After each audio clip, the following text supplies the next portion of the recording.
Partition होने के तकरीबन 5, 7, 8 साल के बाद एक बार ऐसा हुआ किस्सा कि मंसूर और रशीद ने हिंदुस्तान आकर के द्वारका से मिलने की इच्छा जाहिर करी।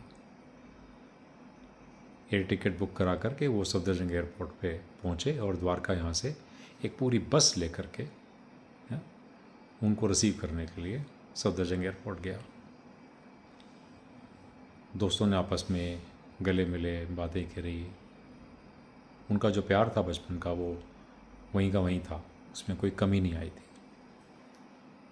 घर आए द्वारका के घर में, द्वारका की माता जी अम्मी जी और उसकी वाइफ द्वारका की कांता और बाकी सब बस भाई वगैरह सब इकट्ठे हुए और बढ़िया सा उनके लिए उन्होंने डिनर ऑर्गेनाइज़ किया। खाना खाना शुरू होने से पहले रशीद ने अपनी पत्नी को एक इशारा किया। उनकी पत्नी उठ करके उस कमरे में गई जहाँ पर उनका सामान पड़ा था और वहाँ से एक पोटली लेकर के वो आई और ला करके अम्मी जी के सामने रख दी।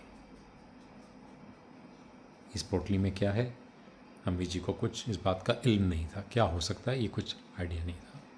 अम्मी जी ने जब पोटली खोली तो उस पोटली के अंदर अम्मी जी का गहना, सोना चांदी, हार और कान के बालियाँ और चूड़ियाँ जो कभी वो पाकिस्तान छोड़ते समय अपने घर की दीवारों के अंदर चुनवा के आ गई थी कि कभी जब वापस जाएंगे तो हम निकाल लेंगे, क्योंकि उस टाइम ऐसा ही टाइम था कि जब चीज़ें कहीं और रख नहीं सकते थे, किसी को दे नहीं सकते थे, तो दीवार में चुनवा के आ गई थी। ऐसी कांता ने भी अपनी जो शादी के टाइम की ज्वेलरी थी वो भी ऐसे ही छुपा दी थी घर में। घर की चाबी ज़रूर रशीद और मंसूर के हवाले थी, वो दोस्त थे। उन्होंने अपना दोस्ती का हक़ निभाया और उनकी वो सारी ज्वेलरी जो कि दीवारों में खुदी हुई थी निकाल करके अपने पास संभाल के रखी और 7-8 साल के बाद जब हिंदुस्तान आए तो उन्होंने ला के अम्मी जी के हाथ में पकड़ा दी।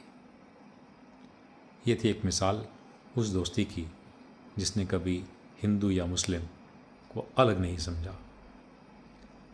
इनके हिसाब से लूटपाट मारपीट जो हुई वो चोर उचक्के और लुटेरों का काम था। वो मजहब के नाम पर भड़काए हुए लोगों को, गुमराह हुए लोगों का आपस में मतभेद था, ना कि दोस्तों के बीच में।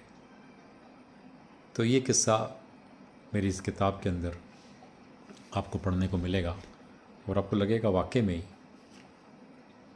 पार्टीशन हो गया, लाइनें खिंच गई, दीवारें उड़ गईं, लेकिन दिल जो थे वो कहीं ना कहीं मिलते रहे। तो दोस्तों, get this book from Amazon, पढ़िए इसको, आप इसको एंजॉय करेंगे और अपने रिव्यूज़ को ज़रूर शेयर कीजिएगा।